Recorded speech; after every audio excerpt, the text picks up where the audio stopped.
Ah, yes. Good morning. Man, I'm super loud in my ears. Whoa. Whoa. Good morning. Hope all is well in your world. Sorry for the late start. Work had to be done. But we got it. We got it smoothed out now. It's been kind of an interesting week. The truck purchaser is supposed to be here Friday. So Friday, they probably will not be a live feed because I'll have to get the truck running again. And then if I do, it might be afterwards. Maybe I'll do it Friday afternoon before Pale Rider goes live on his channel. But good morning. Been dealing with a few things at home and dealing with a few things with the carrier, but we've got it straightened out, I think. Knock on wood. And we'll get it going. Haven't really booked a whole lot this week. I get on with WCF and Vader, and we kind of attack the low boards together. And you know, I got to give him credit, man. He knows his area, he knows his limitations, he knows what he wants to do, and he hustles for it. So it's a pleasure working with him. I've got one driver down because of truck repairs, and then the others I'm just waiting for the day when they need the load. So the load's already booked. We just got to get them there. So other than that, it's been a pretty quiet week. Other than some family deal I had to deal with on Monday. Yeah, Monday. So, and other than that, I'm looking forward to selling the truck. There's a couple of things I want to purchase and get caught up with, and other than that, so got to thank Shannon Thomas for taking over when I haven't been live. Like, she went live, I believe, Friday for 4 hours because I didn't go live. And she's been covering the Tuesday and Wednesday. I've not been as active on my Snorelord OG channel as I've wanted to be, but it like I said, it's been kind of I don't know. I'm in this weird place in my head. I'm sure you guys don't care about that, but I'm kind of in a weird spot in my head right now. So we're trying to figure a few things out. There might be some equipment purchases coming up, so we'll see what happens with that. But anyways, oh, there's something else. So we have a local towing company called Affordable Towing. And my wife had heard on the radio that the guy just got arrested and put into prison for 2 years, sentenced to prison for 2 years because he had messed with the EPA systems on 17 or 19 of his trucks. Mrs. A, if you're in here, do I have that right? So the government's cracking down on that. So if you have a deleted truck, just be aware that they're coming to get you. Government don't want you cutting corners and not giving them money with that EPA stuff. To me, that's one of the worst things about being an owner operator these days is dealing with that DPF system in the truck. And kudos to you that are tackling that. So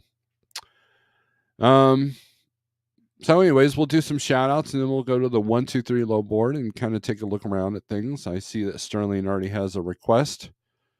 And I want to thank everybody for being members and also for the people that are just support the channel in general. So I appreciate you. So anyways, hold on.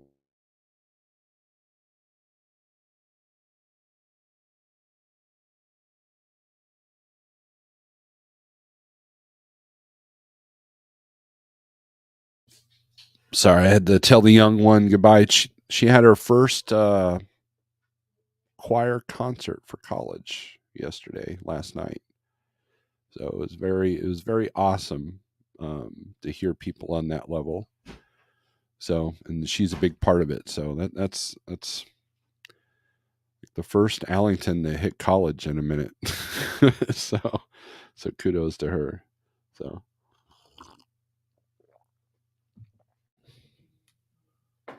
So anyways, let's do some shout outs and then we'll get going on our spot report. We're gonna take a look at some DAT trend lines also because I want to see what fuel's doing.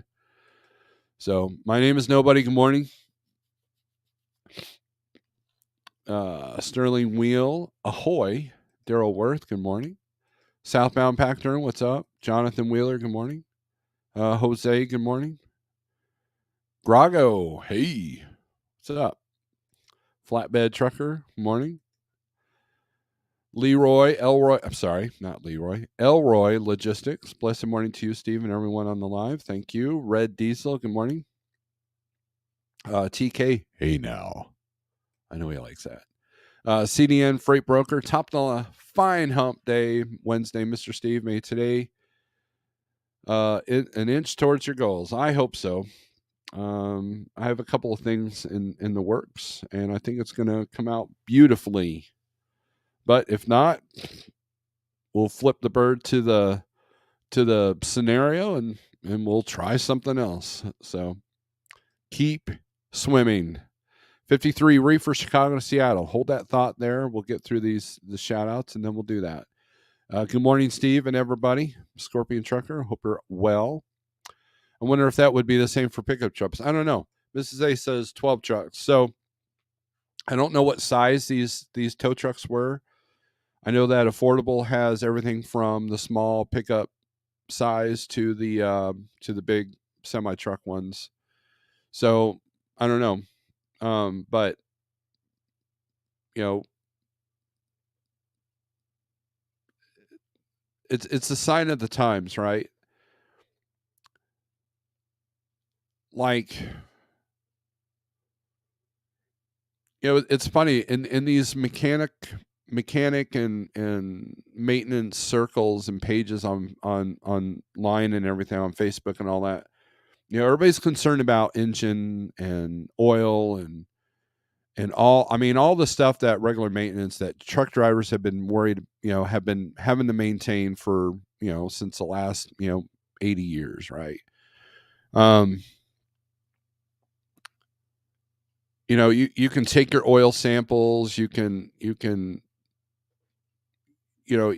have that engine that goes a million miles, and then you do your rebuilds and all that. But the DPF systems are what's really costing the owner operators. And and if you get a truck that doesn't have a DPF system now, they're trying to phase those archaic trucks out. And if you bypass the system, it's illegal. You can get heavy fines, imprisonment. And if you go out and buy an old Cat, and have that in an old 387, they get you on the fuel. Fuel's back up. I was talking to my friend Steve Berger, and he told me that Pennsylvania is north of 5 now, so a gallon. So it's kind of a damned if you do, damned if you don't. So the best thing you can do is keep up on the DPF systems. Get the DPF filters clean. Try not to idle the truck, and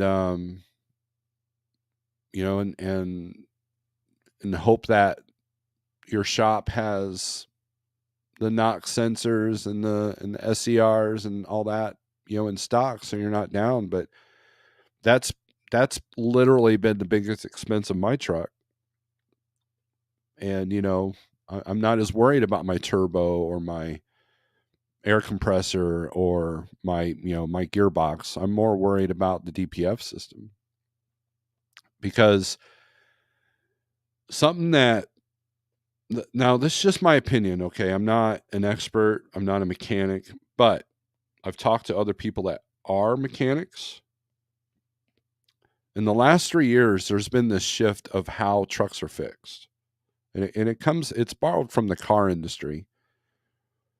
So think about this. If the majority of owner operators are relying, or people that own trucks, lease trucks, it could be JB Hunt, could be, the single owner operator down the street. We'll use Shannon Thomas as an example. She's relying on that warranty to help keep her costs down. And that's what a lot of these big fleets do, is they get these trucks with warranties. Warranty covers the big stuff, and then their own shops can maintain the little stuff. And that's how they save money. But here's the thing. So if everybody that has a truck is relying on warranty work, well, how is warranty work structured inside the shop? And so what's happened is you have a lot of shops that just throw parts at a situation. They don't even diagnose hardly anymore. If the fault says this, then we put that part on. Oh, that didn't fix it, so we'll put this part on. Next thing you know, you've racked up $5, 10, $15,000, and your truck's not fixed. Now it's no sweat off the shop's back because the manufacturer, from the warranty is paying for that bill. But when you're a single owner operator with a truck that's out of warranty, man, a misdiagnosis can cost you thousands and thousands of dollars. And it could be just a little blip on the DPF screen or something. It's and that to me, I used to say that the insurance companies is who's truly in control, but at the same time, if you're relying on the dealership because you're relying on a warranty, they literally almost own your business. There are things that you can do to minimize that exposure. But I think that what it's done is it's shifted how business is done in that world. And so the shops, I'm hearing story after story of shops just dropping the ball, and then if you take your truck to a TA, Petro, whatever, or truck stop uh, shop, you're finding guys that are messing up trucks. We've had 3 trucks messed up by oil changes at a truck stop. And and think about the turnover rates when you're a shop mechanic and you're making only warranty work pay. I don't think that pays as good. Or if you're being paid by the hour, well, it could take you 6 hours to do something that should normally take 1, and then the driver's getting charged for that. And the majority of like what I've noticed is if the part is cheap, the labor's high. And if the part is high, then the labor's not as high. So it's like, but the real bad repairs are when the part is high and the labor's high. And so it's one of the few things that brings me anxiety. And I've always driven new trucks. I in the 6 years I was a company driver, I was in a brand new truck practically every year, and it was, I enjoyed it. And then my first truck I buy was a 2009 Peterbilt with the Cummins. It had the DPF, but it was no def yet, so you never really had a bad def issues because there was no def in that truck. And sure enough, I went over to Snyder with that truck after leaving Landstar, and I literally got in the last month before Snyder said, "No, you need a 2010 or newer now." And so these big fleets, they don't want you to rely on the old trucks. So it's something that I wish that they would just wipe out these DPF systems and make it, and that would make it easier for a guy to be a lot more profitable. So anyways, that's my soapbox moment. Sterling, congratulations to Lord. Thank you. Good morning. Just got back into my door. Carnivore, what's up? Carnivore's been active on his channel. Make sure you check it out. Jonathan Wheeler, mine isn't deleted, but I know people whose are. Yep, they got to be careful. Coffee Time says a retired trucker. My pickup. Hi, everybody. Hope all is well. Have a great day and God bless. Thank you. Sterling says EPA enforcement is mostly done by tattletale. Rat out your competitors after you pay more to be compliant. That might have been what happened here. I don't know. I need to find the article. Once I do, maybe I'll do a separate recorded video for that. Southbound, since I learned about that 50 cetane rated fuel in California from Cash, that's all I put in it. It burns way hotter and cleaner with less particulates in the exhaust. I did not see that video, so I need to learn what that is, but I'm not near California either, so. But it's It's to me it's one of the most destructive things that have made these trucks unreliable. And um so it's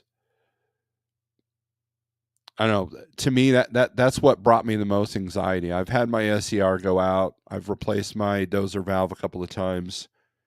Um, and you know that I when I bought the truck, if you're buying a used truck, make sure there's a new DPF filter in there. So you know what you're starting with. Especially if the truck doesn't have an APU on it. My truck had an APU on it, but it was a crappy APU, so my idle time wasn't super, super, super low, but it was low enough that I wasn't too worried. But I had a new DPF filter put in the truck. That was part of my negotiating. I didn't negotiate them down on price. I just said I need this, this, and this. They changed out my fifth wheel. They put my new fifth wheel on there, and they put a new DPF filter in there, and they had the work order and everything else. So I made sure that was good. And then the truck very rarely idled, unless I was at a shipper receiver, checking in, or it was super super cold. I've literally only done two parked regens in this truck, and I'm pretty proud of that. The APU did a lot of the work, but also I would sit there and not even run the APU for a while. I would just sit there and sweat or get cold, just suffer a little bit. It's interesting because if I was a company driver and the boss said, you need to not idle, you need to freeze, you need to be hot, I would have been like, screw you, dude. But when you own and you're paying the bills, you have a little bit of a different outlook. So Orion, what's up? What up, Lord of Snows? Carlisle breakfast not worth the 35% anymore. Told him 80/20 and maybe Cook didn't get it. No, I don't know if I ever had the Carlisle. I was constantly having the breakfast burritos at Indy and Dallas, which I don't know if the same cafe moved from Dallas to the new place there in the Dallas area. Was it Denton? All other states have 40 cetane rated fuel, but California is the only state with 50 rated for their carb program. Tolga, what's up? I think one hidden agenda for speed limiters is to get trucks to a dealer, and the dealer will report deleted trucks. I don't know if that's the intention, but that can definitely be an effect. Um, so that's a good point. That's a good point with both of you. I've never really thought about that. That's yeah. I mean, because that's the thing. A lot of people tell me you need to delete that PACCAR, blah blah blah blah. And I know a person that has a deleted PACCAR, but I'm like, where do you get your truck fixed? Because I've only got like literally one shop in this area that will work on PACCAR. So what do you do in that situation? And he had a plan or whatever, but I don't even think that guy has that truck anymore. But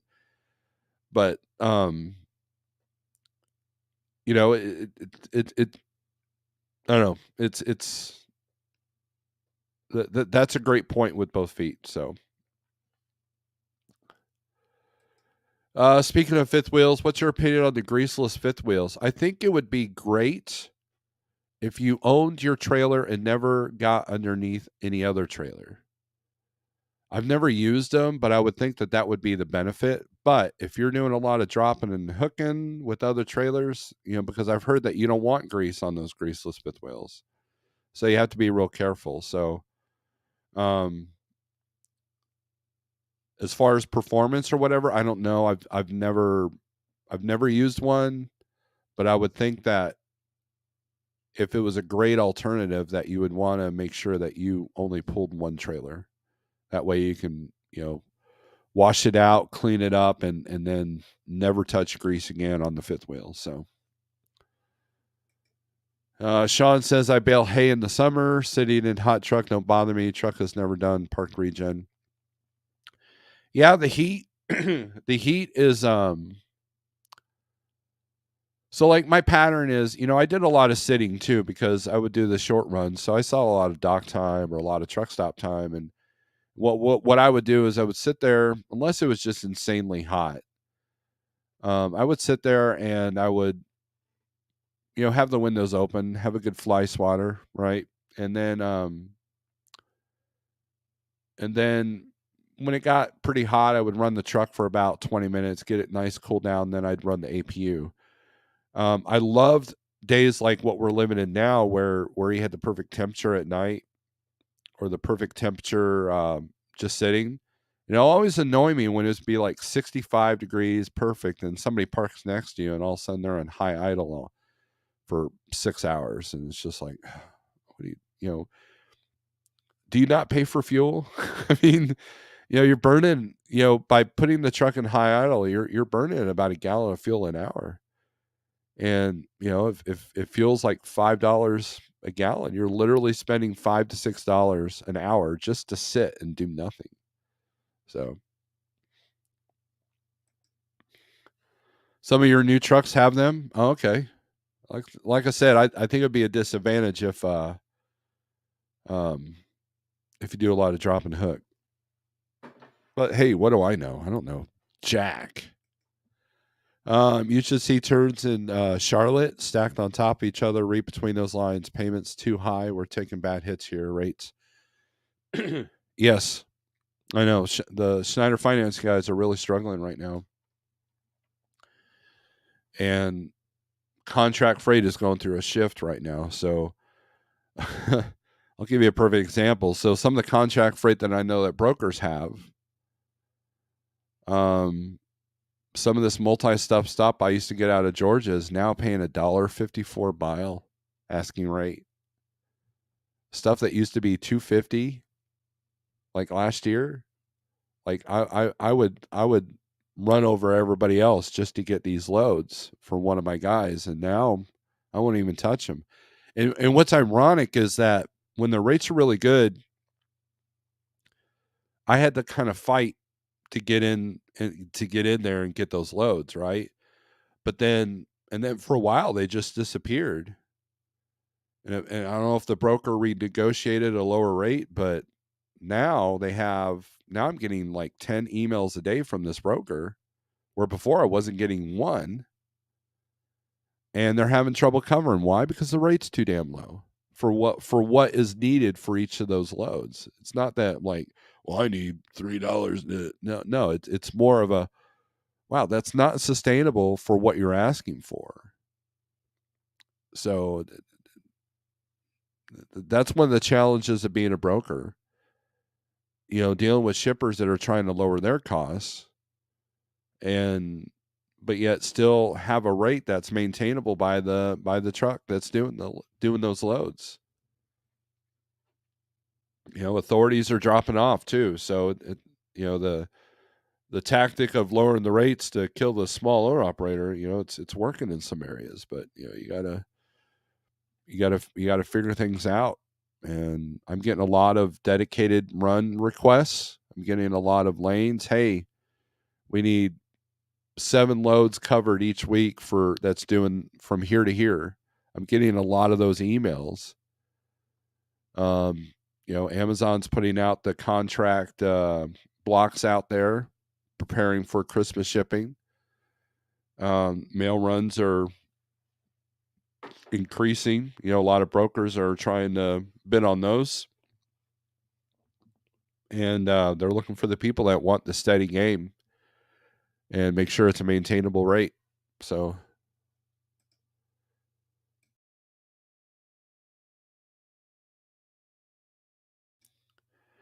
some of our new trucks have them. That's interesting.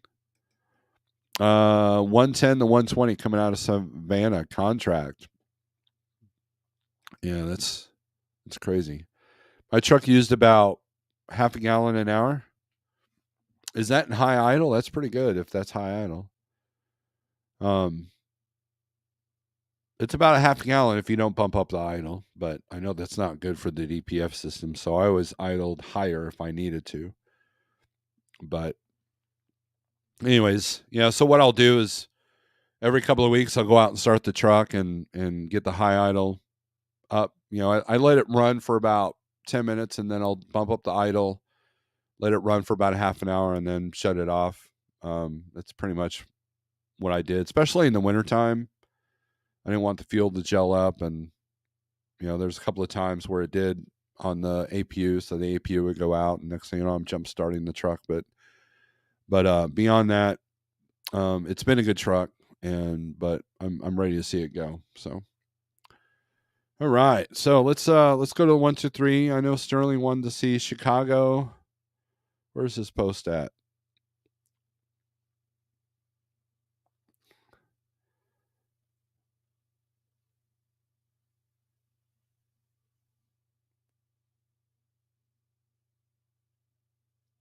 Sterling, what you wanted to see Chicago? I can't find your post now because I'm blind. Oh, there we go. 53 reefer Chicago to Seattle. So we can do that. So let me get rid of this comment here.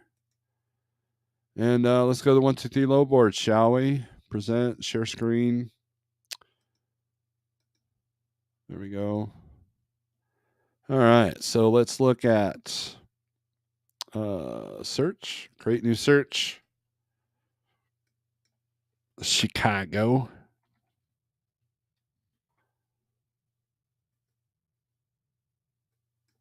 And then Seattle.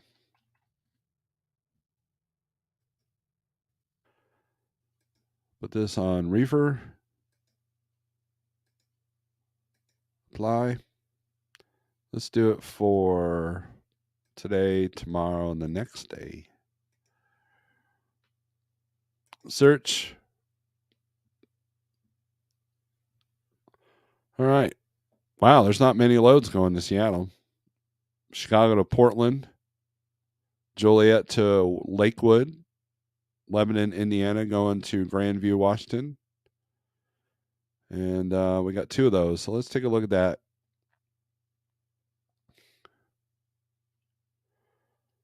that. Picks up tomorrow at 1 p.m.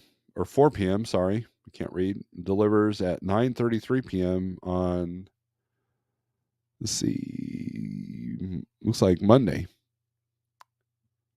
So they're at 4,500. Cargo Chiefs got around 52. They're at 209. Should be a little bit higher than that going out west. -10. Firm appointments, food grade trailer with swing doors, must accept tracking up to 42,000 pounds of frozen baked goods, all on pallets, equipment type code 53R.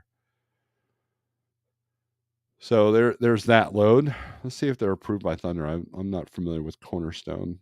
Oh, they are. So not bad on the credit score there. So, but definitely need to come up a little bit because your return loads.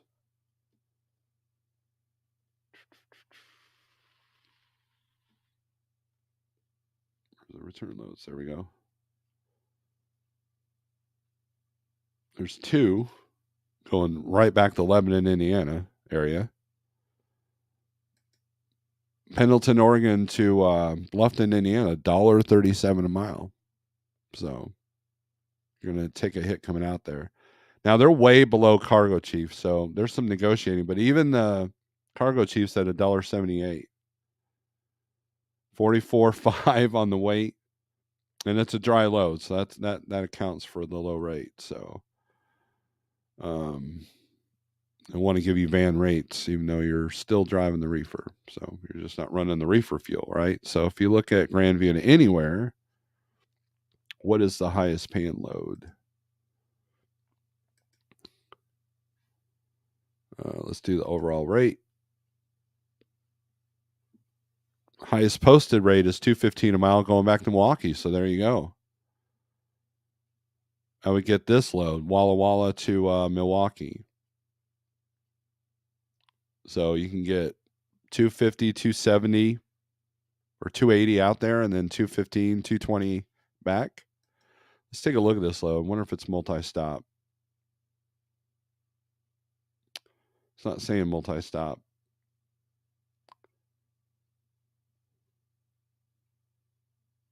Doesn't say the product or anything, so who knows? But they're right around where Cargo Chief's at.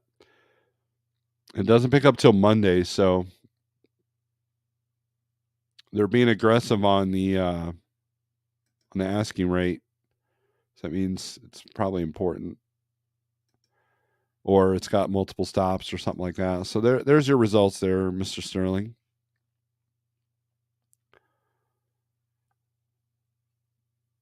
Let's see. CDN says, now it's time to plan to buy Christmas cards and mail out to your 50 partners, top 10 small gifts and top 5 bigger gifts. Say thank you and best if you're near their office, visit in person. That's a great idea. I know people that do that. And that's a great idea. So, whether you're dealing with brokers or direct customers, that kind of thing. So, anyways, take a look at actually, let me do this here real quick. Let me do this. Let's go to DAT trend lines. It's a website. You don't need a DAT account to look at this page.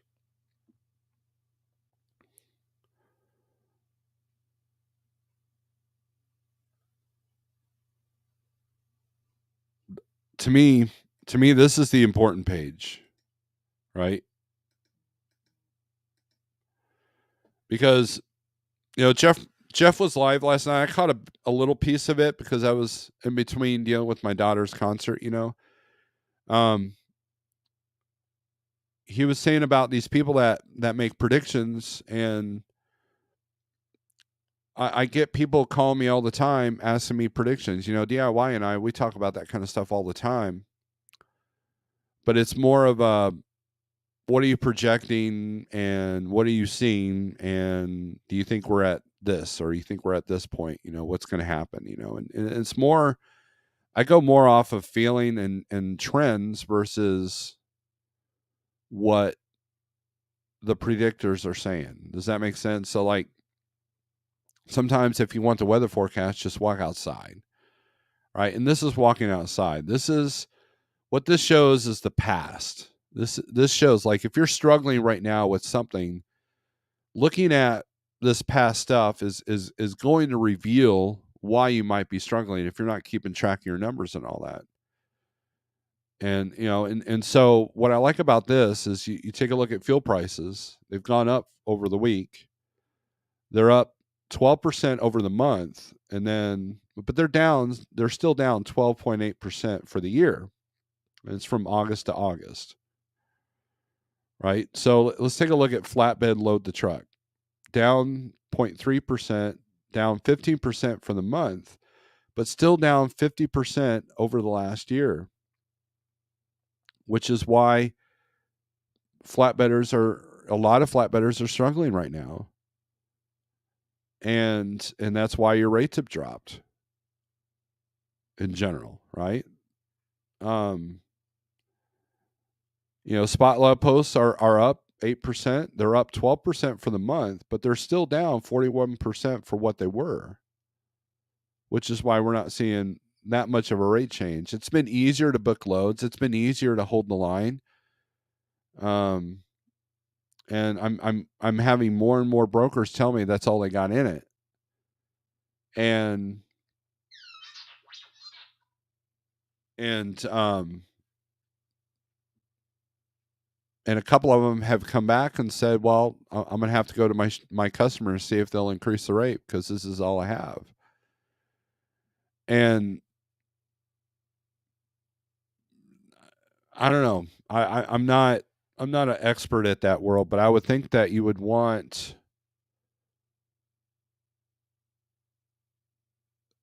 like, as a broker, you would want to pay attention to what, like, obviously load volumes always go up this time of year in the van world. And I would think that you would want to prepare your customer for that, which is why a lot of customers have decided to start shipping, like, back in, August for Christmas stuff, if it's non-perishable and the date isn't important on it, warehouse the stuff, because it might save them in shipping, because I guarantee it's probably going to be more expensive to ship something now than it was 2 months ago. So and whether you go buy this stuff or not, here's the important part. Whether you go buy these numbers or not, or whether they're what's the word I'm looking for? Whether they pertain to you or not.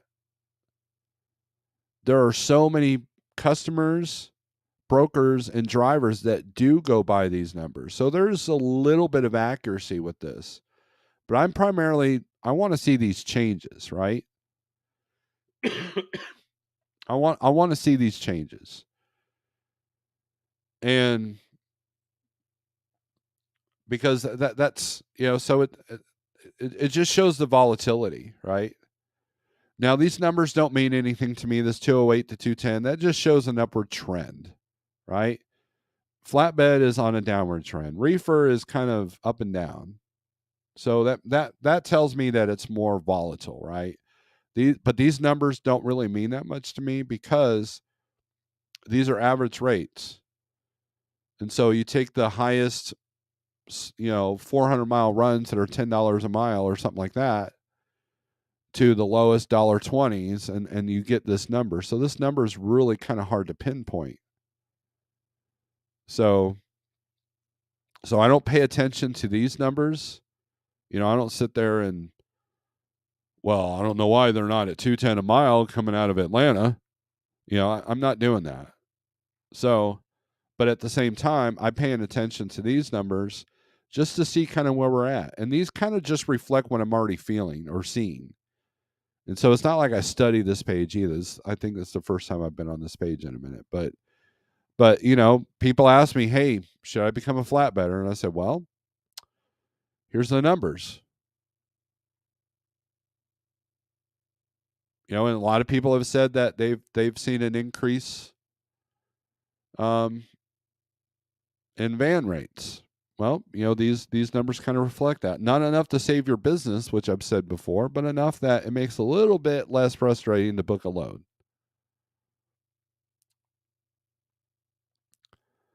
So let's go back to 1, 2, 3. Also, at the start of Q4 is when you review your numbers from 23 and start planning 24. What were your best loads of 23? What can you do to get them back? What pre-planned maintenance will you have? That's a great thing. Just right in the Ozark. Good morning, sir. How's it going, Dave? Steve, it's a slippery slope with increasing rates to shipper due to market changes. If you try to educate, all of a sudden lanes you had turn into a bid, and shipper added a bunch of brokers to bid. I've seen that, and I hear that, and so that's why a lot of them won't go back to the shipper. So, and you have brokers that are trying to cut each other's throats as well. I have one broker that's literally admitted that, and then next thing you know, they can't cover their loads and they lose that bid because no one wants to run for the lower rate that they did not anticipate no one would go for. So that's why you see a lot of these these brokers saying, "Hey, we've got this Wisconsin to Texas and back. We've got this, and give us a rate." And they want steady Eddie. That's kind of what they want. You need great relationships and reports from historical loads to show the customer rates went up for part of a year and come down for a part. If you just push rates up, you risk losing customer, and that's true. I recognize that. My friend. So,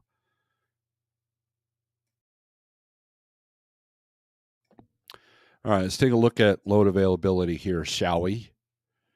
Let's take a look what's going on around the country. Let's do flatbed first, since we were just talking about them. A little bit more green in some areas than I've been seeing here lately. Let's take a look at Georgia. Let's see what flatbed looks like in Georgia. Let's take the highest. Take the highest rates here.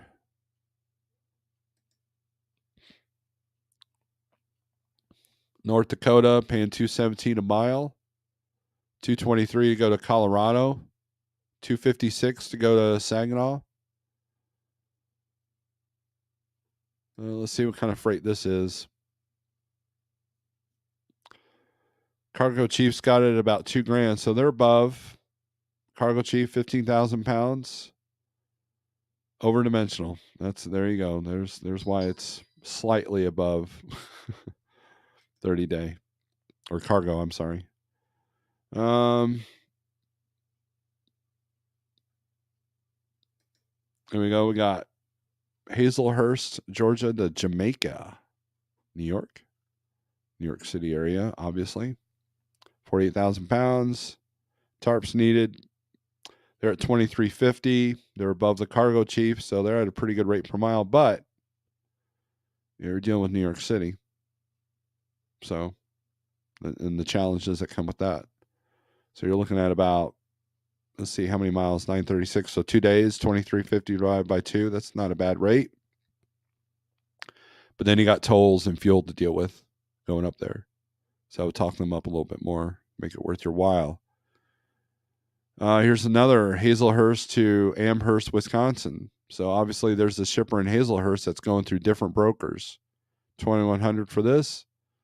Flatbed step deck, load of lumber, 8-foot tarp. So they're at $1.84, and the normal is $1.81. It's been as high as $2.56. That was last year, probably. So a lot of stuff going to the Midwest.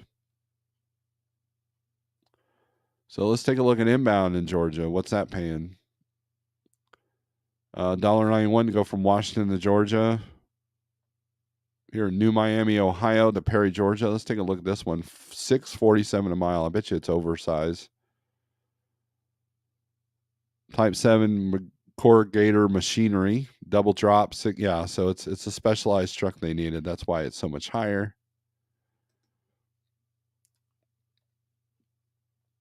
There we go. Prentice, Wisconsin to LaGrange, Georgia. They're way above too. Let's see what this is. Steel, tarp size, 4-inch. So they're paying on this one. So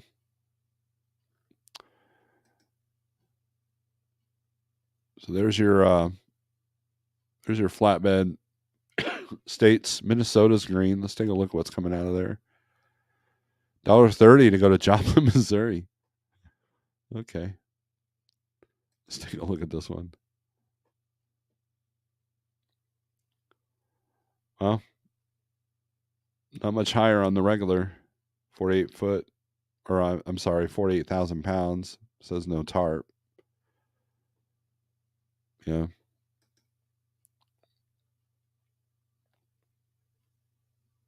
Here we go. Avon, Minnesota to Iowa, $550, $285 a mile. So if that's all you do for the day, that's what you're going to make per day. So, and that's going to be your highest. Let's sort this by highest rate per mile. See what all short haul we got here going on. 650, 650, 637. Let's find the highest rate plus rate per mile. Here we go. Minneapolis, Minnesota, Omaha, Nebraska.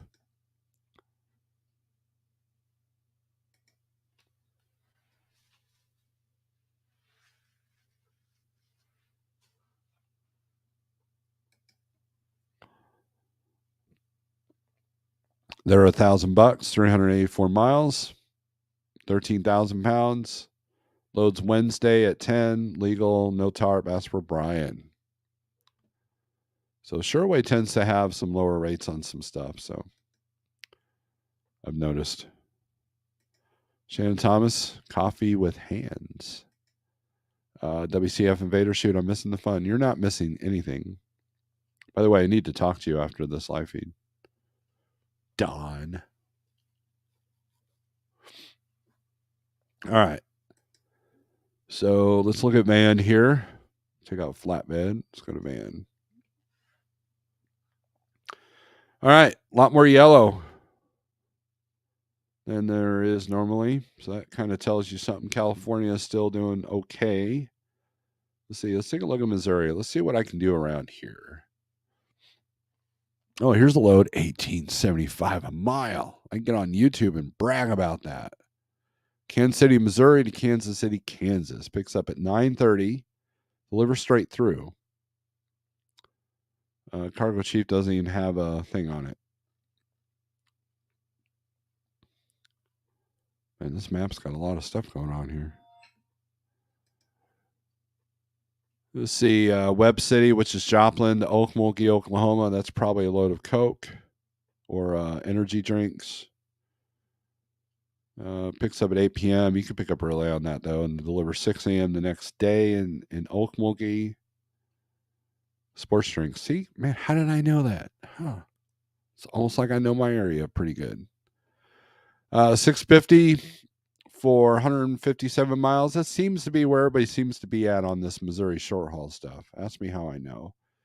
Webb City and Lenexa. You can go right back up to Kansas City. They're at, let's see, picks up on the 24th, delivers the 25th. They're at 500, and they will not budge until we're closer to Monday. Now, Friday, they might come down on that or come up on that. Cherry Lime, all the Carbolicious. Can check in early, cannot be late. So that's true. So Lenexa is probably going to be, oh, that might be Coke. Columbia to Muscatine, Iowa. Here's your load, Don.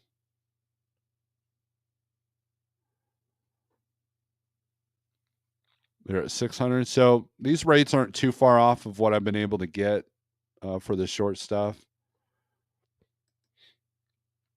But I do know they're having the brokers I'm talking to on this short stuff in Missouri they're getting a little bit more frustrated because of the higher volumes. I've been able to hold the line a little bit. So,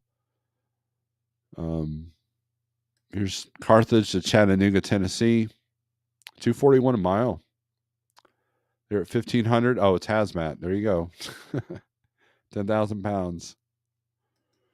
That's why it's above the normal, because it's hazmat. See, so I won't even mess with that. PLS has St. Charles to Richmond. Picks up at 12 p.m. on Friday. Going to Richmond. I don't know. I wonder if those times are accurate. They're at 2,000. Cargo Chiefs got it 22. Cars 3 ratchet straps, extra stop in Hurricane, West Virginia. So you want to run the miles and make sure that you're not signing up for something that you didn't realize you were doing. One thing I'm going to mention is if you're looking for, let's say you're looking, and this happened recently with me and another driver. Let's say you're emptying out on a Saturday somewhere and you're looking for a load straight out of there for Saturday. Okay. Now weekends get tricky. You have to really watch TQL, because TQL will post, and other brokers do it too, but they're the ones that have bit me 3 or 4 times. And what they'll do is they'll sit there and say this on the load posting. They'll say it picks up Saturday, right? It's posted for Saturday, for pickup on Saturday, right? And then they'll agree to everything. You'll negotiate a rate. Next thing you know, you get a rate con. It doesn't pick up till Monday. Or worse, you get to the shipper and they're saying, we don't load this till Monday. And then the broker goes, oh, I didn't know. So you got to really watch your weekend freight. So I try not to deliver on a Saturday or Sunday because of those issues. And Friday load boards, a lot of those postings are doing that. Oh, it picks up. Oh, it'll pick up. It actually picks up Monday. Well, then post it for Monday. I'm looking for a load now. And that's why a lot of these a lot of people are trying to get away from load boards because they don't want to deal with that mess. So just kind of keep that in mind. It's bit me in the butt a couple of times. I was trying to book something for Shannon and they pulled that on us. So told Shannon, stop being empty on Saturdays. She doesn't listen though. She's all right, I guess.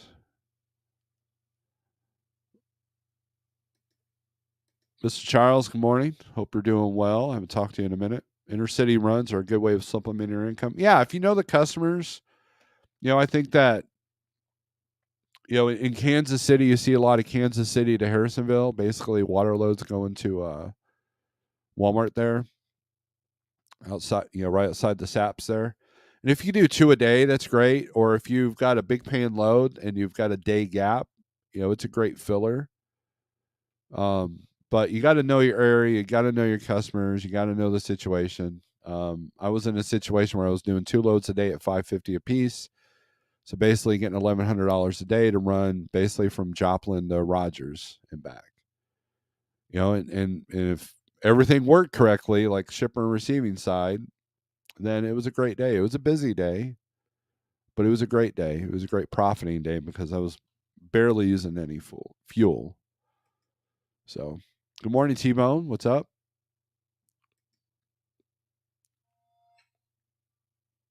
In Toronto, Ontario, many flatbed carriers require 165 to 170 an hour CDN, Canadian funds. Minimum 4-hour charge. I asked for less. Response: $1.70 hour is my fee. Anything less is not worth my time. Short haul should be hour. I agree with that. Short haul should be an hourly rate. Because you would hate that's the thing with these flatbed loads. They're paying like $5.50. If you're on that load all day, you could sit there and brag about $18 a mile all you want, but you're still only $500 a day. And take away your percentage from the carrier or whatever, and you're doing a lot of work and wasting the whole day for what, $300 or $400. And what if there's a delay at a shipper or receiver? And that's kind of, but it's kind of hard to, I don't know, implement. So it's up to the individual driver booking themselves whether it's worth that time or not. Some people are happy with $300 a day for very little driving, and that's kind of what I did during the vid shutdowns. Like, I only needed X amount. I'm going to drive as little as possible for that. Did it make for a long day sitting in the truck all day? Yes. But I made my money, minimized my fuel costs, because again, I don't idle the truck. Now, if I'm idling the truck, that's a little bit different scenario. And that's something that should be included in your daily rate. If I'm idling the truck the whole day, how much am I burning in fuel a day? Just sitting around waiting for this, doing this 100-mile run. So there's 100 different strategies. And what works for me may not work for you, and vice versa, right? So Shannon is laughing. How rude. How rude. So, but these are reefer. This is reefer map. So, Georgia's lit up, but what's going to happen is because Alabama and South Carolina and Florida are soft, it's going to be harder to get a better rate, even though it's green, right? So let's take a look at Van here.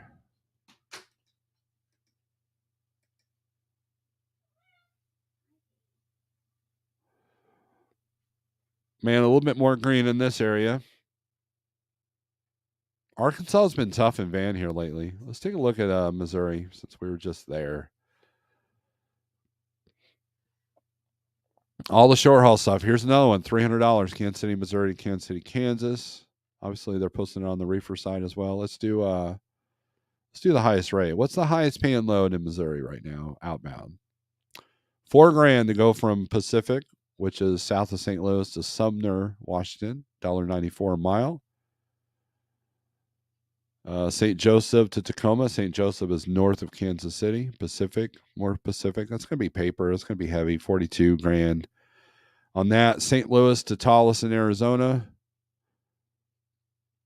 $32.50.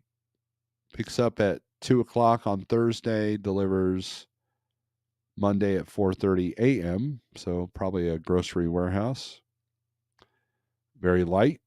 So that's nice. So that'd be a good run if you live in Arizona, right there. I might even get home and get a restart in. on top of that. Let's see. California.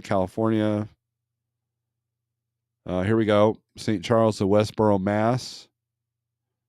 249 a mile, but less, so you got more per mile, but you're still at $2,900. And they got the odd number thing going on. Yay for that. This isn't until next week, like next Thursday. So they ain't budging on this. So I don't even know why it's posted. Unless they just want somebody to come in and snag it all. See what's inbound into Missouri. What's the highest rate? 2,600 to go from Las Vegas to Warrensburg, Missouri. Niagara Falls, New York to Springfield. Let's take a look at this one.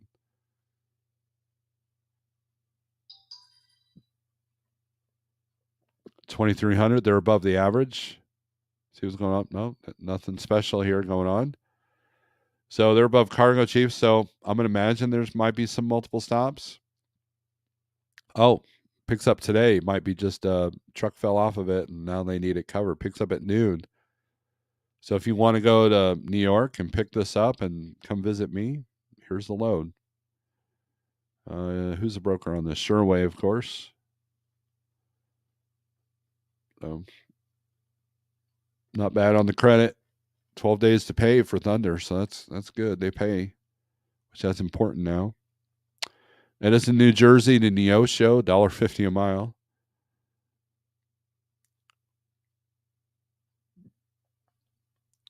Picks up Friday, delivers Monday, 1,200 miles. Herbicide, non-hazmat. Probably talk them up a little bit. A lot of stuff coming to Springfield. You guys want to come visit me? See Joplin, St. Louis. St. Louis is a good spot. Here's Sparta, Michigan to Springfield. Man, they're only at they're at 221 a mile, so that's a good run. Let's see. There you go. That's pretty decent. Per mile, it picks up today. So if it delivers probably Thursday afternoon, Friday morning. This ain't a bad place to land on a Friday morning. Get something out of here. So, but 48065 on the 123 low board if you want to check it out. Don't take my word for it. Try it for free for 30 days and $35 a month after that for all the stuff that you see here, except Cargo Chief. Thanks for everybody that supports the channel. I've got stuff going on. I may not go live Friday because of the truck sale, so hopefully that will pull through. It looks like this one's sticking. I viewed the guy's profile, and it's a guy that flips trucks and buses and sells them down there in Mexico. So there we go. CDN says short haul can be a flat rate plus detention, only 1 hour free, written detention guarantee. We live in a world, though, CDN, where a lot of brokers don't even want to pay you attention. Even though it's on the rate con, they will avoid your phone call. They don't care if they're burning a bridge. They do not want to pay you that extra $50 because you sat there at Cisco for 3 hours. So that's kind of the world we live in. Hell, even as a company driver, I always had to fight my company for detention and layover. It's like I shouldn't have to chase after my money like that, but it happens. It's part of being a truck driver. Yeah, you always got to chase after your money because everybody else wants it. So I'm planning a last minute game tomorrow, boss. If you're wondering, yeah, that's kind of why I need to talk to you. So, we need to have a conversation. So, anyways, guys, thanks for watching. Thanks for your support. Hopefully more members only stuff coming up. Make sure you subscribe to the other channel, Snorelord OG.